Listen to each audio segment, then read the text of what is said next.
Hello, hello. Welcome back to the Illegal Pancakes podcast. I hope you're wearing something comfortable or something spooky or something spooky and comfortable because we're here to give you all of the spookiest spooky news that has ever been newted. As tradition, we always like to, review one of the recommendations we got for Halloween. But before we do that, we want to give a few last minute recommendations. So yeah, let's get into these last-minute recommendations, and you start, Rob. Oh, okay, so last-minute recommendation. Huge one I should have said 2,000 years ago.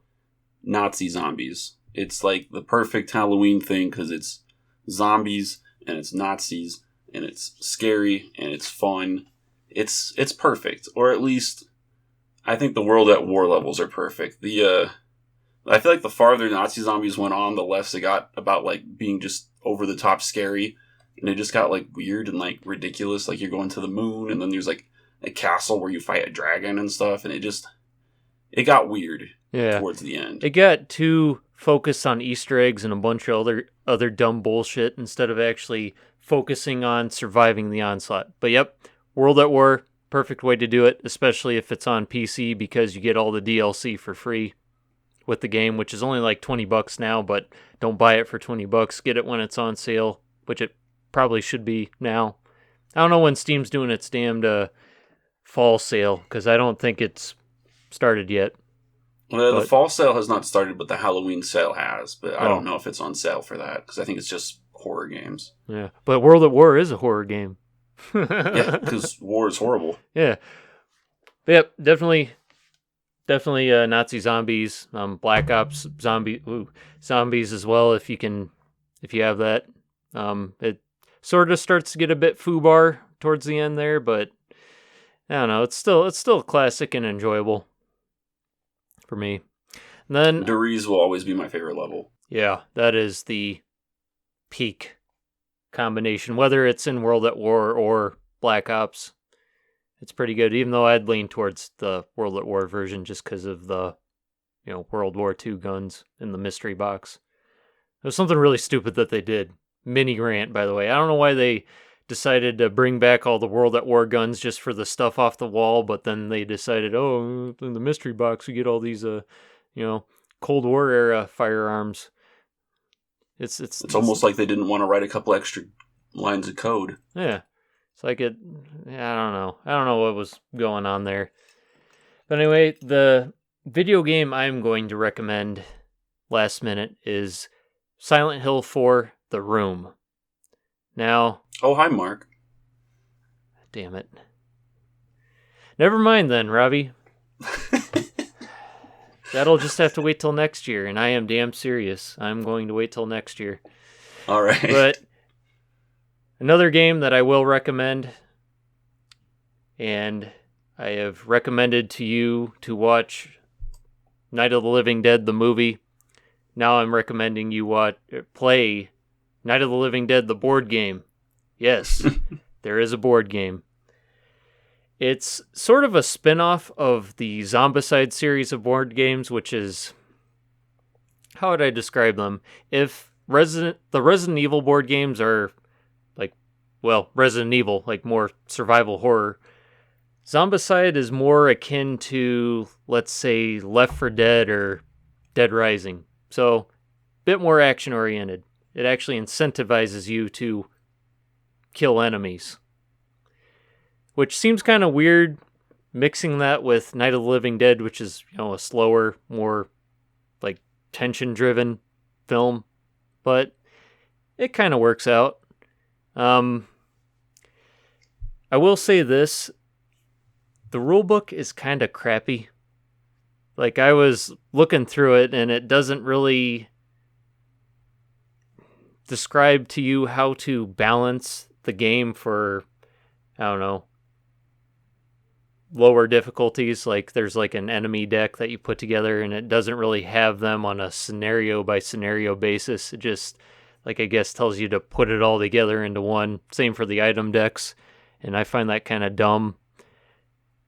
But fortunately, it seems like a lot of that heavy lifting has been done for us because on Board Game Geek there is a custom house rule set that's worth checking out. I kind of read over it. I didn't try playing with it, but I've heard good things about it. It is full of typos, and you will have to make a Board Game Geek account to actually download it, which is kind of a bummer, but I don't know. Kind of a bit of a At least you don't have to trade-off. put in your freaking cell phone number. No, just, your email.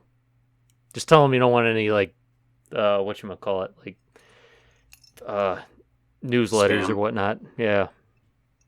Even though they do have some good stuff every now and then. If you're into, if you're trying to get into the hobby, it's a good thing to have, especially if you want to ask questions on the forums and whatnot. But anyway, it's a pretty decent game. It's not very story driven. It's more about the action, and it tries to be like a what if type deal. But I don't know. I played it a bit. I enjoyed it.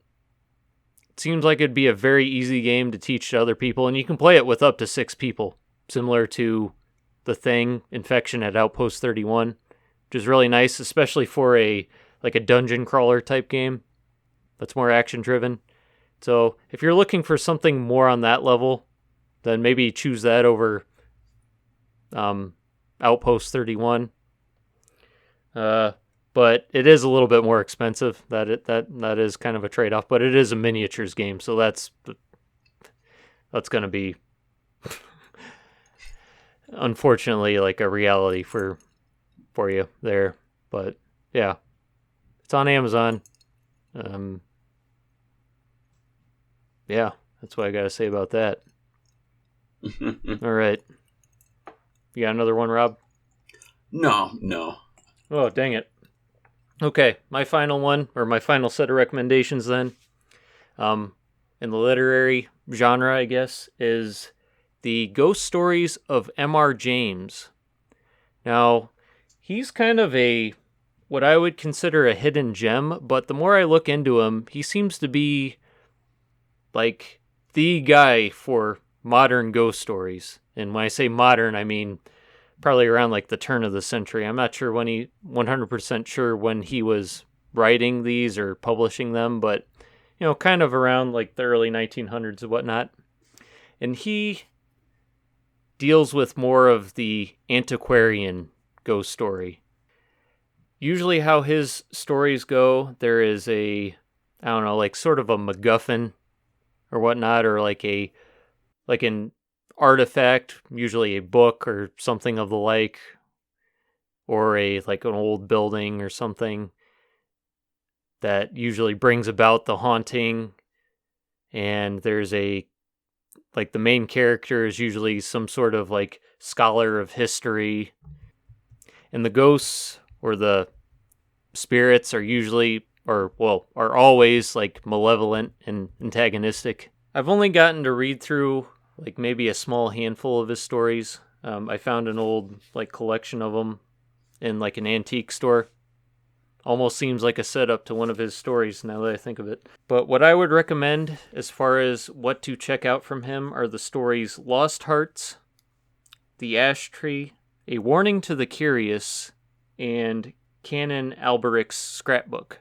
I did do a bit of searching online to see if there was a good database that had all of his stories in PDF format, you can find for H.P. Lovecraft and probably pretty much any writer from before 1900 or in the early 1900s. I didn't really find a good one, so you might have to do a bit of searching on your own. But if you're a bit lazy, I did find that there is an audio version of at least the stories Warning to the Curious and The Ash Tree on YouTube, read by Christopher Lee. Oh. Yep. That's a big win right there. Yeah. And kind of a side note, so M.R. James, I guess, is a bit bigger in Britain because he is English. And a weird British tradition is reading ghost stories at Christmas time. Not sure I really understand that, but the BBC did a couple specials involving, I think it was the BBC, involving Christopher Lee reading off ghost stories of M.R. James, and those were 2 of them. I'm not sure if all of them are on, all of his readings are on YouTube, but there were a couple of them other than the two that I mentioned. Apparently Peter Capaldi also did some readings as well, which I find kind of funny, and I would hope there'd be some fourth wall breaking swearing, but I doubt there is. So yeah, those are definitely worth checking out. Maybe I'll dive a bit deeper into his bibliography and recommend some more next year. But yeah, that was a bit of a hidden gem for me. That's actually really cool. Yeah, definitely. I have a sub recommendation. Okay. This is a book that I don't think I even ever read. But the book Phone Call from a Ghost by Daniel Cohen. As far as I know, it's the only book that has a jump scare in it. For that alone, it gets a thumbs up. Daniel Cohen. Mm-hmm. I think I have a book by him called Raising the Dead. Yeah, he's like a Chicago-based author, right? I think so. Okay. I think it's honestly like a kid's book, but Oh, it still has a jump scare in it, and that's pretty impressive. that's funny. So it's like a picture book? No, it's not. But there's one picture in it that, like, that's the way it works, is that it's just a regular book, and then you turn the page, and there's a picture of, like, a scary face. So it's a jump scare. You don't expect it. That's weird. All right, so yeah, those were our last-minute recommendations, and those are what they were. Now on to the review. So, what we have decided to review is, for the first time ever, we're going to review a level from a Doom mod. Because that's how niche this channel has become. We're not going to review the whole mod, just one level. Because that's all we played. That's all we were told to play. I know you played more of it, but I just played the one level. I was trying to play through a bunch of it. And then I realized I was playing actually the sequel mod. So I had to go and download because I was playing the Doom 2 the way it did, as opposed to Doom 1 the way it did. Oh, by the way, that's the mod. That's the mod we're doing. We're gonna review Doom the way it did, which I think is a fairly recent WAD that has come out, like 2010, I think. 2010. Okay, so that's not super recent, but it's not ancient. We're not doing like anything from like the 90s or anything. Right. But from what I understand, and I could be wrong here, the idea of it was to create sort of like a pseudo remake of Doom 1, but the main thing they wanted to focus on was really recreating the aesthetic and level design of the original creators. So, John Romero and Sandy Peterson and Tom Hall and all of the other level designers who worked on the original game. So yeah. it's a very highly regarded mod in the Doom community, I think. Yeah, it won a CAC award in the year it won a CAC award? Yep. Oh, sick. So it was it was one of those mods that kind of unfortunately came out around the same time Brutal Doom was getting big. I think it did predate Brutal Doom. But yeah, I would have to say so if it was 2010. I'm thinking it was 2010. Correct me in the comments, Greg, because I know you will. But yeah, oh yeah, because Brutal Doom was coming out around that time. That was about the time we were all getting into the Doom mods and stuff. Mm-hmm. But yeah. So where to really start about this level? So this is episode 2, map 4. So this is a Shores of Hell type level. For me personally, to review this map, I'm going to try to give it the standards I give the base game levels, because obviously a lot of the mods that have come out now are a totally different beast than, classic Doom. And this is a mod that's trying to feel more like classic Doom than, say, something like Stronghold or, what is it? What's that super crazy one? Gritzo 2. Yeah. No, what is it? The God Machine one. What is that one called? I don't know. Yeah. It's a crazy one. But those, it's not trying to be like one of those super ultra hard WODs. It's not trying to be Plutonia or, anything ridiculous like that. It's just trying to be just regular Doom levels. So, like, for me personally, because I've kind of been replaying through Doom 1 this year, for me, what I look for in a good, like, Doom level, at least for classic Doom, is that you have a level that uses all of the monster types in an effective way, has all of the weapons, or at least all of the available weapons up until that point in the campaign.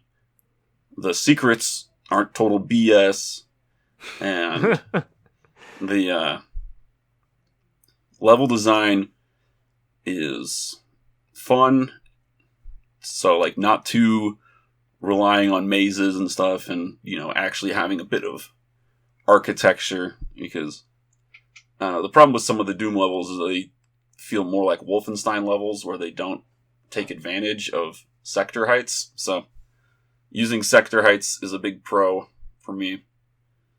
And I think those are like the main things I look for in a Doom map. And cutting it short, I think this level hits every single one. The level isn't very challenging. Like, I feel like it could have been a little harder. I think there's only like 2, maybe 3 Barons. And the Barons do... I guess I should say, I played on Ultraviolent as a gentleman. You played on Ultraviolent too, didn't you, Connor? Right, and I pistol started it. I know you started from the beginning of the episode, right? No, I pistol started that level. Oh, okay. Yeah, so I pistol started it. Didn't do any saves because I wanted to be able to beat it from start to finish. And I think I only beat it on my second try. So it's not a super difficult level. And a big part of that is that there is a lot of ammo and weapons on this map. And, like, I don't know, I kind of have to play through the whole episode to really get a feel on it. But I felt like at least the plasma gun was a little too easy to get. The plasma gun is a really strong gun. And I feel like that's one that's good to keep behind secrets and stuff. Well, yeah, but this is like level 4, or map 4, I should say, and like that's almost halfway into. Well, it is halfway into the episode. So it'd be one of those things. If the plasma gun is just super rare on the first 3 levels of the episode, I'd be more willing to accept that. But the fact that I was able to find the plasma gun, and I was able to find a ton of cell charges as well. That was the one thing, was that, like I said, this mod was trying to recreate, the actual, like, level techniques. Well, I'm here to tell you something. Like, episode 2, at least, like, the first handful of levels, there is no freaking ammo on those levels. Like, holy cow. I am always starved for ammo when I play episode 2. And it could just be that I suck at the game, but probably the fact that I went into this level pistol starting and I was, totally fine with ammo the whole time makes me think that, yeah, maybe they could have toned the ammo down a bit. But like I said, there's a good ratio you gotta have. You don't want to have it be too easy with too much ammo, and you don't want to have it be too obnoxious with not enough. Yeah. For me, so I beat the game in my first try. Did not do a bunch of saving or whatnot, similar to Rob. Pistol started it, UV, of course. I didn't have that many problems with running out of ammo. I came close, I want to say, but I don't know.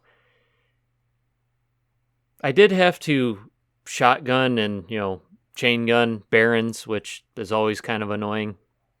Of course, it got easier once I found the plasma gun. I didn't find the rocket launcher that's hidden in the level until after I'd killed everybody. But I don't know. Like, yeah, it did feel a lot like an original Doom level to me. Like, the map designer was very, very, I guess, conservative when it came to populating the level with monsters. You don't see any, well, there are, like you said, like 3 or 4 Barons in the level. But like, they're pretty spread out, so it's not that big of an issue. Yeah. Then as far as like Cacodemons, there were a couple rooms that had a bunch of them in there, but they weren't really like overly like present there. Mm-hmm. So they were pretty easy to deal with for the most part. Yeah. So yeah. I do have to commend the use of specters in the level, because most of the level is pretty dang dark, and like you're just barely able to see most of the specters in it. I forget what lighting settings I was using in GZ Doom, because that was the source port I used. I forget if I mentioned that when I was doing my playthrough or not, but it's like I barely saw most of them. And I think there was one room where I just was like lucky when I was able to hit the one that was charging at me, because it was just dark enough where I couldn't see it. Yeah, there was a couple times. I think that was what killed me my first time. And to be fair, I wasn't like trying super hard on my first time playing through, but I think I got cornered by a Spectre, and then I got eaten by another Spectre from behind. So like, I agree with you. The Spectres were used pretty well on this. Yeah. When it comes to the architecture of the level, what kind of stuff did you like or dislike about it? Was there any rooms that really stuck out to you? The one room that had like the vines on the wall kind of stuck out to me a bit, because this is supposed to be an E2 level, which is like, the hell is like corrupting like a human base. And I didn't really get that a lot from the rest of the level.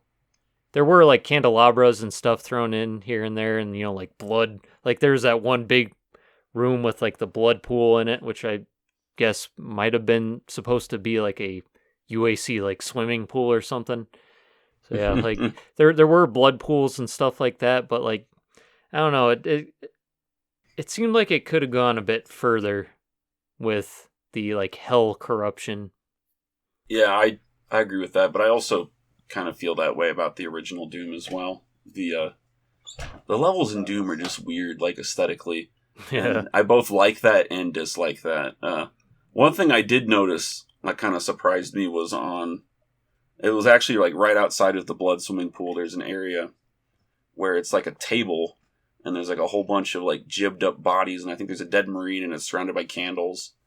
And I don't know, that reminded me a lot of Doom 2016, and obviously this predates Doom 2016.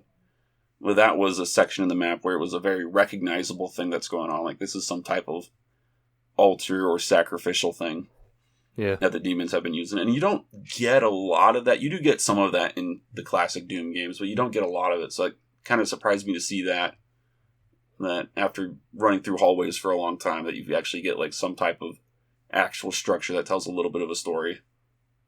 Yeah, I didn't notice that. That's kind of interesting. But yeah, it did feel like like I said, a Doom 2 level, or not Doom 2, an original Doom level.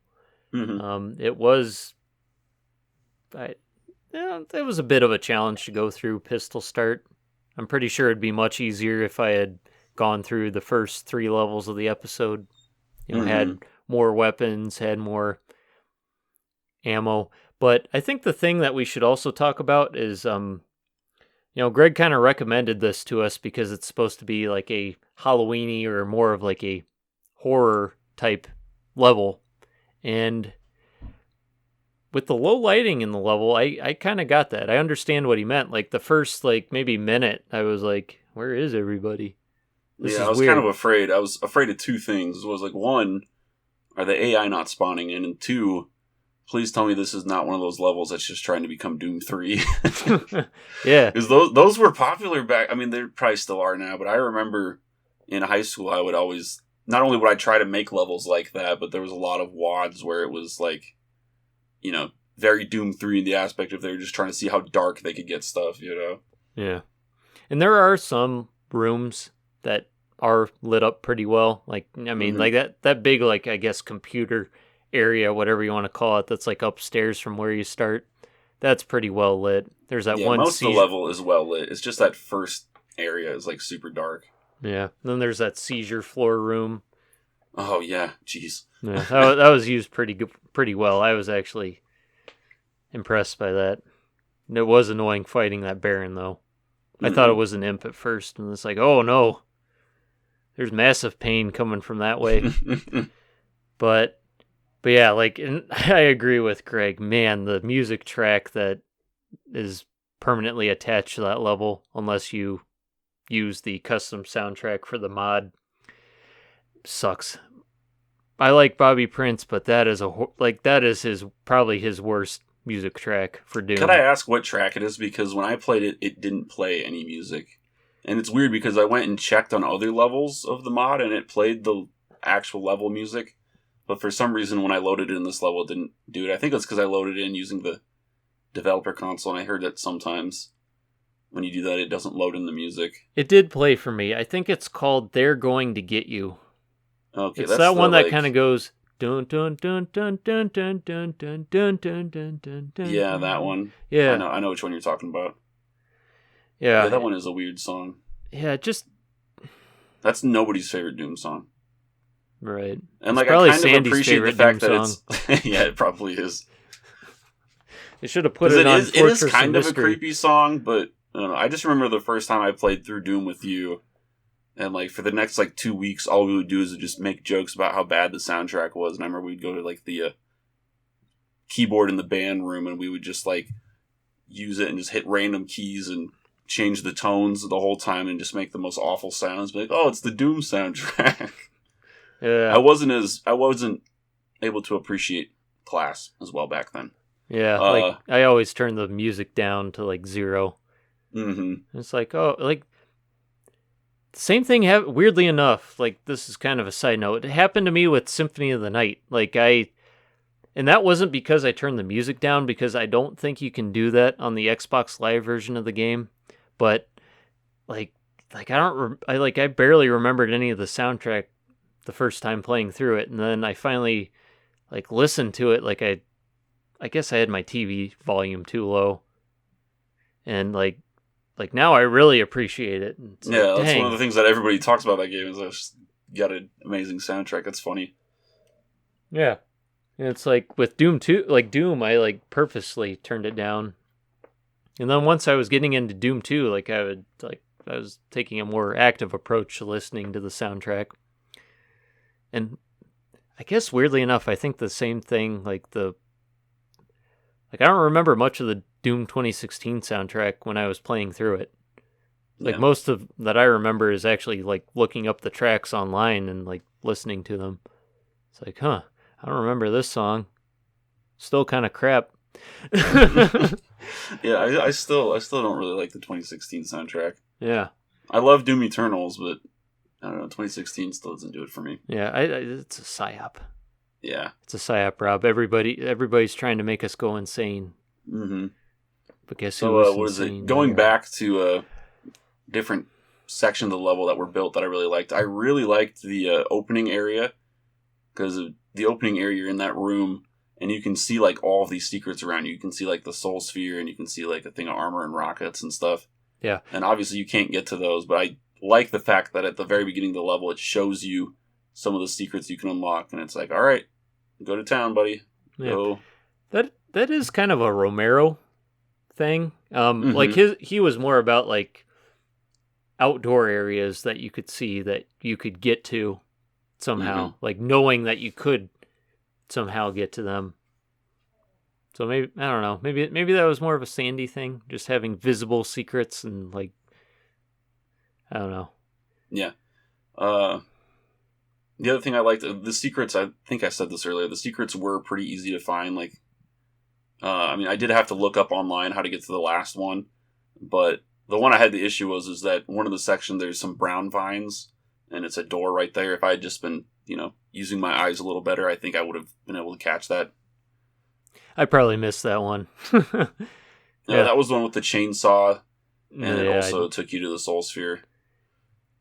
Oh, it warped you to the Soul Sphere? No, so when you open that secret door, it lowers those computers in that main room, and then from there you can get on top of the computers where those imps were, and you can jump through the window from up there to get to the Soul Sphere. I don't think you need that to be raised to get to that, because I was able to get to it from ground level. I just got up on that windowsill and ran to it. Okay. That's how I got to it. Yeah. I thought there was some platform or something you'd have to lower, but no. And then behind what bugged me about the Soul Sphere is that there's another secret behind the Soul Sphere. There's a door, and you can see it half open. So I assumed that was a hint telling you how to get to it. And the fact that they had like the grandma faces next to it, and I thought that was also a hint saying that you had to go to the other room with the grandma faces to get to this secret. So I spent all this time wall humping in the grandma room to get it. And Connor knows, like, I do not like that, like, grandma face. Like, it gives me nightmares to this day. There's something about it. Like, all the other textures, I'm fine with. But, like, the grandma face with the horns, I don't know. Yeah, like, watch my playthrough, Rob. I made a comment about that. I don't like it that much either. It's like, it's funny enough that I mentioned that, like, the music track. But, like, I think that on E2M4 and Doom, like, that texture is used a lot in that same level. Like, in those acid pits, or nukage pits. Mm-hmm. It's like the wall texture. It's like, this is so freaking out of place. It just looks like shit. But I mean, the texture's shit to begin with. It's like, I don't remember. Well, I kind of like that level a bit. It's just weird. It's a weird one. But yeah. So anyway, I recorded my playthrough of it, and hopefully Rob will be uploading that at some point. I will. Yep, upload it after we post this this review. Okay. Yeah, I can do that. Just as like a bonus thing for later in the week. So how would you rate this map? I'm gonna give this map a solid. I'll do. No, screw it. I'll give it a 9 out of 10. It's a good level. Okay. Actually, 8 out of 10 because now I know what the music track is. And yeah. So 8 out of 10 or 4 out of 5. Yeah. Yep, I was also thinking 8 out of 10. I think it succeeds at what it was trying to do, like being a E2 level, and like one for meant like replicating a Doom map, like original Doom, like with like the lower enemy count, which was more of a technical limitation back in the day, but I guess was more of an aesthetic choice with this map. And also, it was a pretty decent map. Even pistol starting, like it was not a terrible challenge, but it was still, it kept me on my toes. Yeah, you'll see from my my playthrough of it. The level had no stupid bullcrap in it, and that goes a long way in any mod, really. Yeah. It did have some dickish moments, or like things I would consider dickish, but like overall it wasn't bad. It was more on the Sandy side than it was on the Romero side of things. Yeah. Even though there were quite a few Barons. All right, so I like it. Yep. But yeah, so before we finish up here, I would like to mention that we'll probably still be doing some more spooky season themed videos going into November. I have plans for a couple, one of which I was actually trying to record this past week that I didn't get a chance to because, well, I did try recording it, but it didn't sound quite right, so I kind of want to work with it a bit more, make some notes and stuff. So I want it to be a bit better. Especially since it's a solo video, and like I haven't made one of those in a long time. Well, other than the playthrough, which I don't know. That one it has some rough edges to it, but this I want to be a little bit more, put a little bit more thought into. All right, cool. But yeah. Oh, and then before I forget, also, anything you're checking out last minute, because we are recording this on the Friday before Halloween, so there is some time for us to check out some Halloween stuff. Might as well talk about a bit real quick. Yeah. So I started watching Night of the Living Dead. I haven't finished it yet, but I have started it, and it's pretty good. I would say they're going to get you, Barbara. Yeah. Yep, for me, I picked up a DVD collection of the Universal Classic Monsters films. I meant to check them out last weekend when I got them, but I just didn't have the time.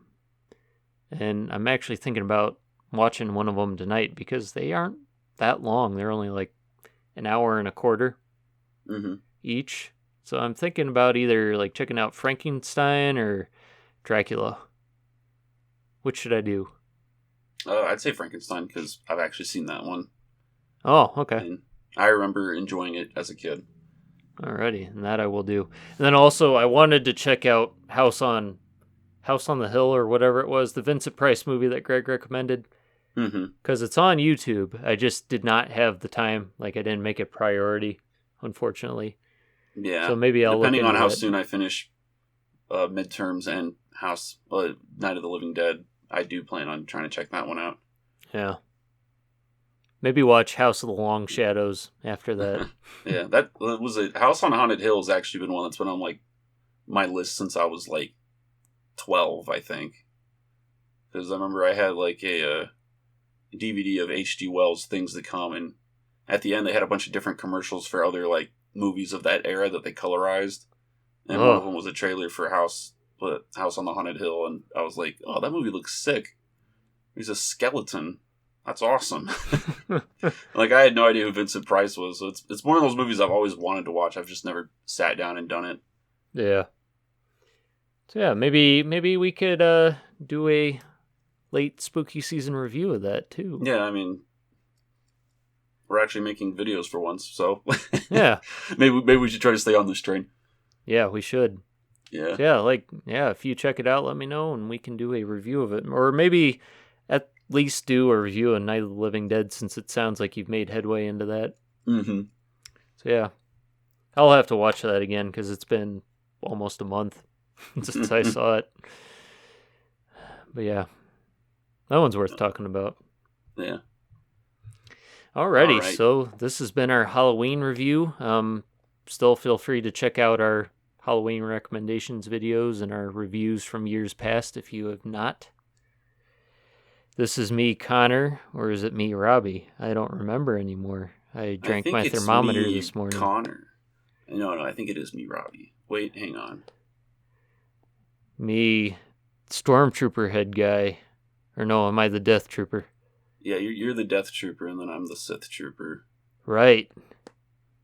We really need to, like, update those. Like, I literally put those in one of the videos. I think it was the Mick Gordon video. I put those in there as placeholders for, like, actual little avatars I wanted to draw. And then 2 years later, it still hasn't happened. I told you I wanted to do that, but then you're like, oh, they got to still have the Star Wars helmets. And it's like, I don't know if I changed my mind about that. They should still look like Space Marines, because I think that's awesome. Okay. But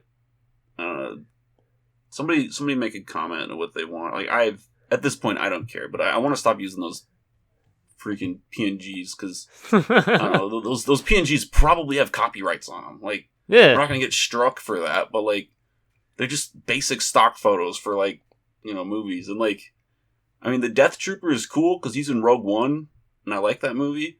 But like, the Death Troopers in The Mandalorian, like, they get killed like little bitches. Like, it's not cool. Damn it, Robbie, you made me into a little bitch. What's wrong with you? I did. Okay, no, like, or was it Dave Filoni, or no? I forget anything. I think it was actually Taika Waititi who did that one.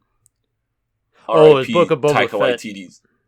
Yeah. Oh, okay. And then the Sith Trooper is, like, seriously one of the lamest stormtroopers. Like, he looks awesome, but like, he's in the movie for like 5 seconds and they all get killed. Like, yeah. What on earth? This channel is so weird. I can't believe I'm ranting about this. And this is the actual end of the video. I'm going to hit stop record right now. Okay. Nighty night, Jeffrey.